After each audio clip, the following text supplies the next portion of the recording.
How are you addressed formally? Miss Shri? Yes, sir. So far, I have not been addressed in a Formally ever. Yeah. So if we address you as Miss Shri, will that be fine? Yes, sir. It sounds a little strange to the ears, a lady sitting in front is a Shri. Can there be a man who is a Shrimati?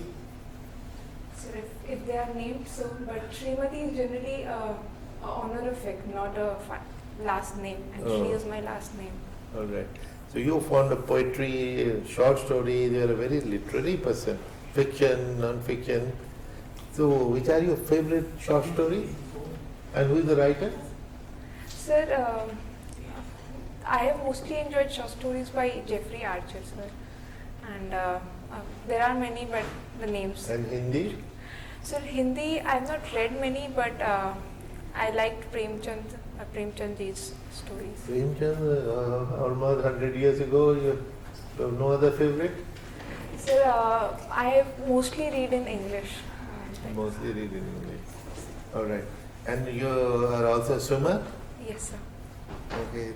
Why is India not doing so well in swimming? Whereas we have improved in other games, but why are we lagging behind? Sir, the swimming is a sport which requires specific infrastructure. We need good quality swimming pools, and there must be quality of water, as well as instructors are needed.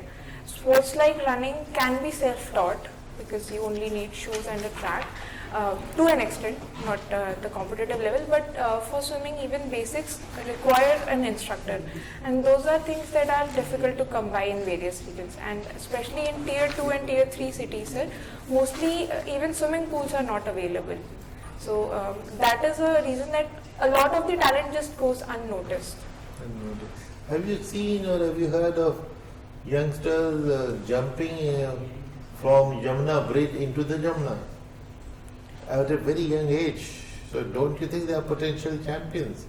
So that is the talent that is going unnoticed because they do not have a formal instructor or formal competitions where they can showcase their talent.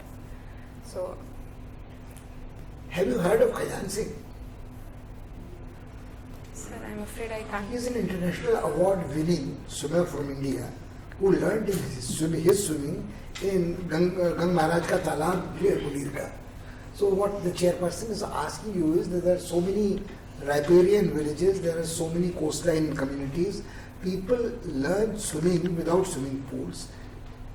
Perhaps they could, after training, become championship material. But it is not necessary to have in each tier 2, tier 3 city a swimming pool in each school, etc. And Khajan Singh actually was spearheading swimming pools, and he had a monopolistic franchise over the central schools in Delhi, which people also resented. But there's something which we'll leave it at that. If I may continue, sir, with your permission, you have an interest in poetry also. Yes. Do I presume that your poetry reading is also devoted to English and you don't read poetry in Hindi? Sir, I generally don't read poetry, I write poetry. Do you write poetry in Hindi or you write poetry in English? Sir, in both the languages. It is very seldom that a person who is not exposed to reading poetry starts writing poetry. So, and you also write short stories. So I presume you write short stories in English or Hindi? Sir, it's in Hindi. Or in both? In Hindi, sir. Have you published anything in either short story jar or in poetry? Sir, I have not published anywhere, sir. So this is basically done as Swanta Sukhai for your own satisfaction. Yes, sir.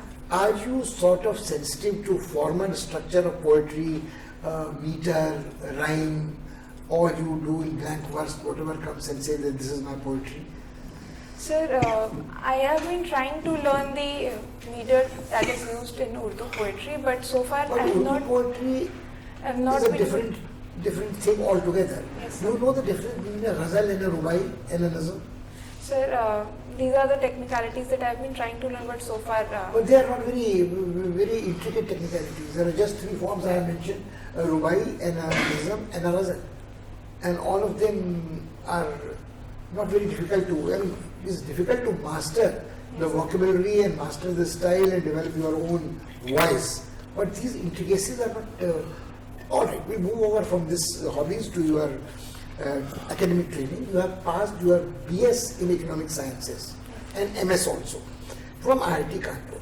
I would like to know how economic sciences are different from the discipline of economics. Sir, the discipline of economic sciences is basically another name for economics, and it has been started, this nomenclature first started with Jacob Weiner, an American economist. This specific nomenclature of science has been added because since the time of... But in major American universities, including Ivy Leagues, this is not called economic sciences. If you go to Caltech, you go to MIT, you go to Harvard, you go to Princeton, you go to Stanford, there is a faculty of economics. Yes, sir. It's not economic sciences. Yes. So whatever Weiner did should, even conceding that the Kanpur IIT was assisted by the Americans, should this, and when you say it is the same thing, so is your text in Bachelor of Sciences in Economic Sciences virtually practically the same as the economics honors course elsewhere? Sir, I have not had a chance to peruse the economics honors courses at other places, but our courses are generally very technical in nature. No, how if your courses are technical in nature and the economic courses elsewhere are not technical in nature, then there will be a substantial difference.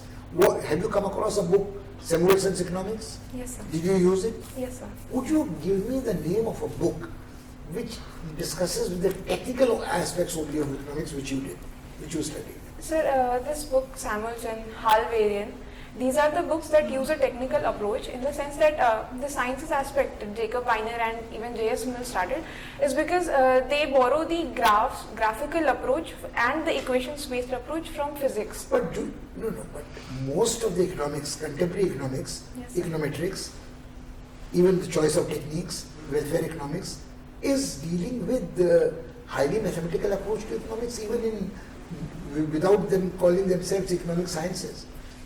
I mean, you surely are not familiar with the syllabi of the economics honors courses, but you are familiar with the big names. How would you say, would you name a mathematical economist for me, Indian mathematical economist for me?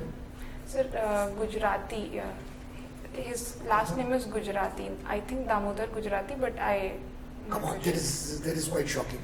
What about Jagdish Bhagwati, a one-time Nobel Prize Yes, sir. potential, Padma Desai, his wife? Yes, What about the mathematical inclinations of Amartya Sen? they are also there. What about Abhijit Banerjee? Sir, they are all Indian economists. I will leave it at that and pass you on to Mr. Soli. Shreya, what is the importance of foreign policy? Sir, first of all, foreign policy helps us make a place for our country in the international setting. And in the recent times, sir, our domestic growth is also preconditioned on our foreign policy because we are living in a very globalized and very interconnected world. For example, we want to increase our renewable energy production, and for that we at present need to import a lot of raw materials from outside. And sir, currently we are highly dependent on energy imports. So if we do not have a foreign policy which has favorable relation with the exporting nations, then it might also put pressure on our domestic growth, sir. What is so special and unique about Indian foreign policy? Sir, so we have always stood with the Panchsheel principle and the non-aligned movement, and these have been the pillars of strategic autonomy for us. What is unique about Indian foreign policy, which is rare in, which is something only India has, others don't have? So we run with the ethos of Vasudhaiv Kutumbakam in our foreign policy as well, sir. Okay. Do you think that we are currently non-aligned? Are we following non-alignment as we used to follow it in the 1960s? Sir, our Honorable External Affairs Minister has laid out that we are currently moving from a non-alignment stance to a multi-aligned stance.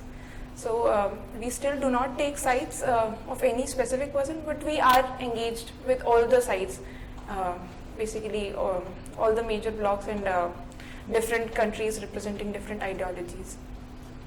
Okay, so we are no longer non-aligned, we are multi-aligned. Yes, sir. And in this multi-alignment, how difficult it is at times to balance your interests, for example, in the current Russia-Ukraine conflict, where the West wants you to support the West and openly criticize Russia, whereas Russia says that we have stood by you, you have to stand by us. So how does a country navigate this very complex thing, especially when you know what Russia is doing is wrong? Sir, in this, our first consideration is our own interests, the long-term interests of the nation, be it domestic policy or the foreign policy, and the stance at present that would not compromise our abilities in the future. So at present, we are not openly taking any side. We are neither inclined towards the West nor towards Russia. And however, in the current Russian crisis, we have been emphasizing on resolution through peace and dialogue and an immediate cessation of violence. So we are standing by our humanistic principles and prioritizing our interests. Have you heard of FIPIC? FIPIC? It's the Forum for Pacific Island Countries. Why are they important for us? They are so remote, they are thousands of miles away. Why should we even engage with them? Sir, one is because they are small island nations and the global warming and climate change do have an impact on them. And second is, sir, the strategic location in the Pacific Ocean, sir. What strategic location in the Pacific? I mean, how are we impacted by what happens in Tuvalu? Please explain to me. Sir, not just what happens in Tuvalu, but in the waters around Tuvalu, because we are dependent on imports from various countries, including the USA. Whatever goes on in the waters affects us. It affects our shipping routes. It affects the that costs. way every country. That way even something near Antarctica would affect us if global warming happens. So foreign policy does not mean that you have exactly the same relationship with every country in the world, because then you are spreading your resources very thin. So what was the importance for India to have this partnership with the Pacific Island countries? You talked about long-term interest. What is our long-term interest vis-a-vis those countries? Sir, I can think of oceanic resources that are around those countries. I'm not very sure about it. Are we an aspirant of permanent membership of the Security Council? Yes. And once, if eventually that thing materializes, you would need the support of the maximum number of countries. Yes, sir. And every country has one vote in the General Assembly. And these are small countries where even a little, monetary assistance or technical assistance would go a long way, and then you solidify your support with them. So wouldn't that also be one of the objectives? Yes, sir. Thank you, sir, for... Should India be a permanent member of the Security Council? Sir, we definitely should be if the current structure of the UNSC continues. But if you are a permanent member of the Security Council, then you cannot do this balancing act that you talked about. So, As a permanent member, you have to take a side. Sir, the side will be ours, our own side in that case, because currently we are dragged into conflicts between the superpowers. But when we have a permanent membership, we would have our own veto power. We don't have to, so we can take our own side, whatever is in favor of our long-term interests. So you are in favor of the veto? So the permanent membership is actually coveted mainly for the veto, is my understanding, sir. No, but should the veto remain? Sir, I don't. Because think look so at the UN, completely bogged down. I mean, it cannot do anything because Russia will veto anything that is against Russia. The West will veto anything that is against the West, meaning America, Britain, and France. Then it's completely moribund, the UN Security Council. Sir, in the long term, I think that the UNSC needs a more fundamental reform where it reflects not the World War II realities but the 21st century realities. But if that does not come to pass, I think we can settle with at least a permanent membership in the Security Councils. No, then we can settle for permanent membership in the same Security Council without any reform. Yes, sir. If priority is for more fundamental reforms, but that... Are the permanent members of the Security Council interested in reform? They are not. Then how will reform happen? Because they will block any reform proposal. They have the veto. Sir, for that, there would be need for more pressure from the other countries that are members of the UN. And I'm not very sure how that will come to pass, but... Should Hindi be adopted as a UN language? Sir, that is up to discussion. I'm not very sure. No, the government of India has been trying for that for a very long time. So it will depend on the. How many languages does the UN have? Official languages does the UN have, right? So English and French, only 2 languages. Are you sure? The last time I read it was this. I'll have to I don't check. know. Last time you must have read in 1945 then. Then I'll have to check on this. They have Chinese, they have Spanish, they have Arabic, they have Russian. I'll read on this. Okay, I pass you on. Yes, there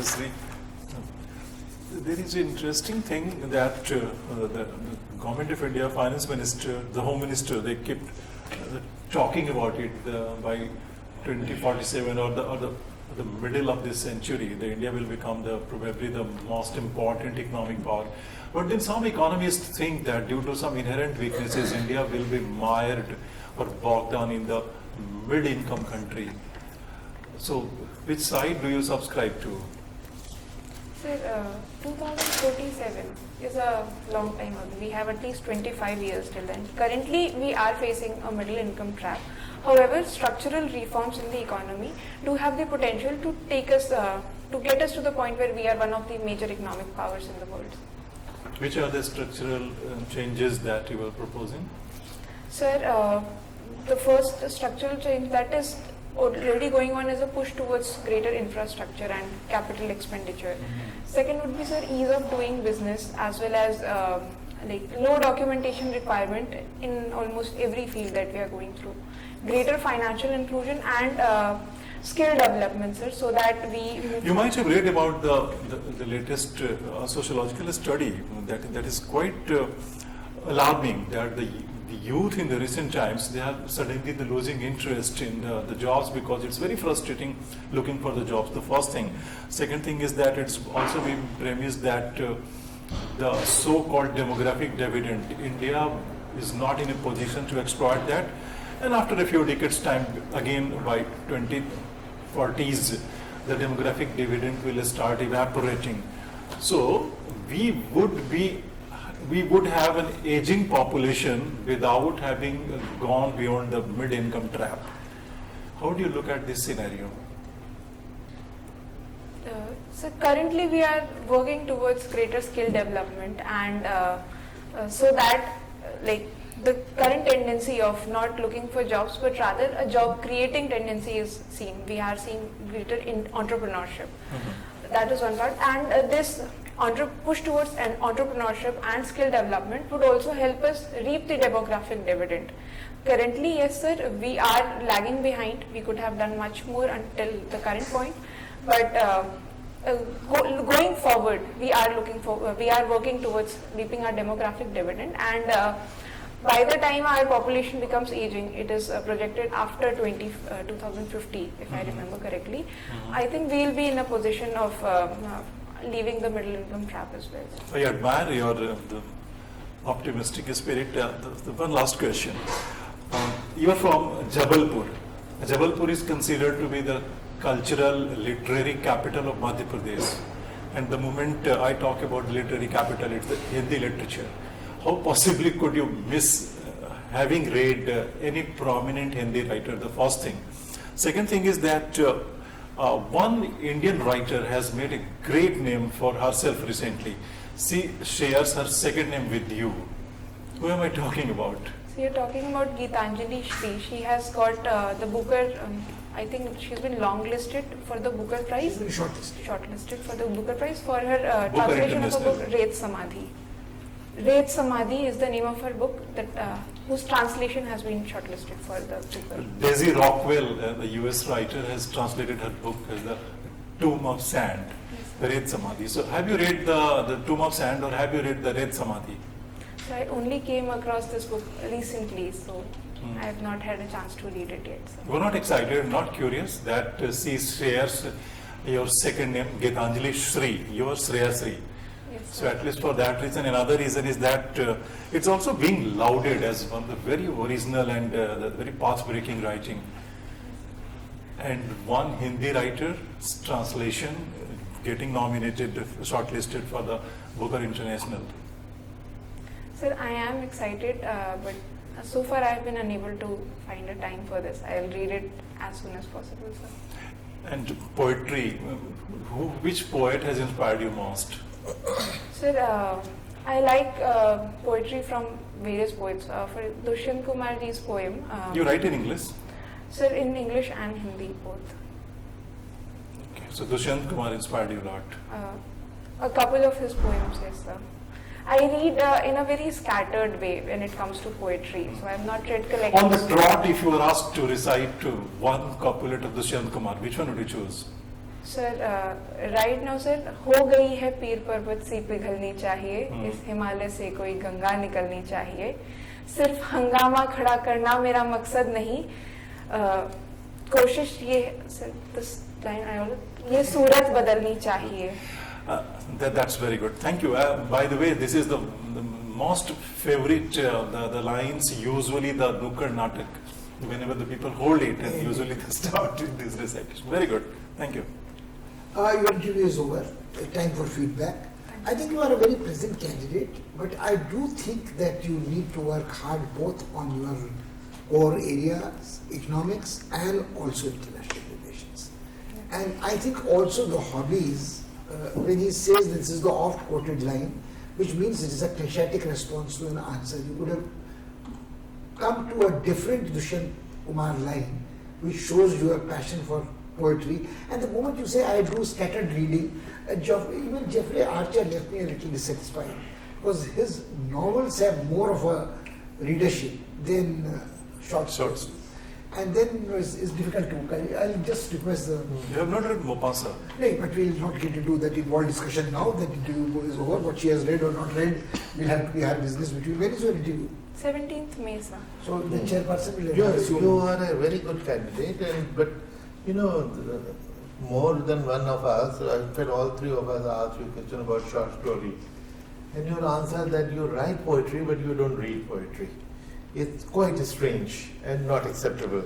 So this is very funny that all other poets do not matter, they're useless and they don't matter. You are the one and you write poetry.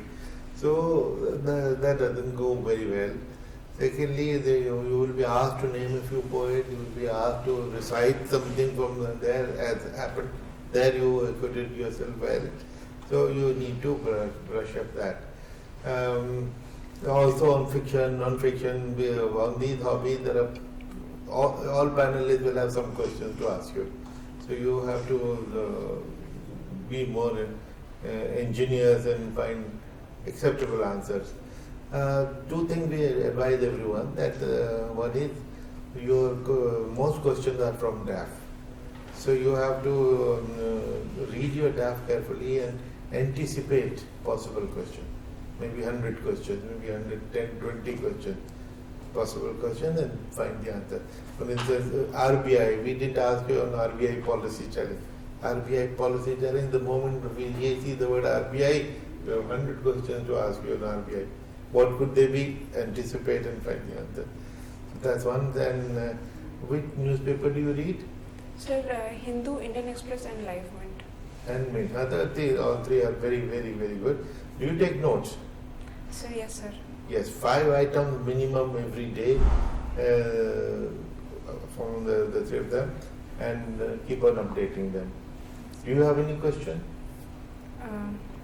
So regarding the poetry aspect, sir, that is actually how I have written. So I do not want to lie to the board because that is something that gets... Nobody is asking you to lie. One is only trying to build up a case for your hobby or a passion which is genuine. You can't say, when I get time, scatteredly I write a poem, I write a nazm, I write a Urdu shairi, I write an English poem. That doesn't make sense to me at all. I think that fundamentally a person who is claiming to be sensitive to emotional environment and has a creative urge to communicate should be reading in that genre. It cannot be that I don't read poetry but I write poetry. I don't even know what the forms are there, blank verse and rhyme, and then I come suddenly to from sonnets and quatrains to suddenly Urdu shairi. Where again you say I don't need the complications, I don't know the complications. They are not complications. There are certain number of lines which rhyme, which form the pattern. So the rubai or a nazm or a ghazal has a set format, and anybody who is sensitive to poetry would know that. So if you are reading, I mean, it can't be that I just read poems, and then when you are asked to quote, you fumble on the last line. Even in the clichetic last line, you fumbled. So I don't think that nobody is asking to lie. You are being advised to be better prepared for this. Thank you and good luck. Do read a little bit on Urdu poetry also, because the moment you use the word poetry, Urdu poetry is the first to come to your mind. Right? The difference between ghazal and nazm. If you Google, you'll find Even lot Dushyan of- Kumar writes ghazals. Is there Hindi ghazals? So the format is not only in Urdu poetry. Good luck to you. Thank you, sir. All the best. Very good.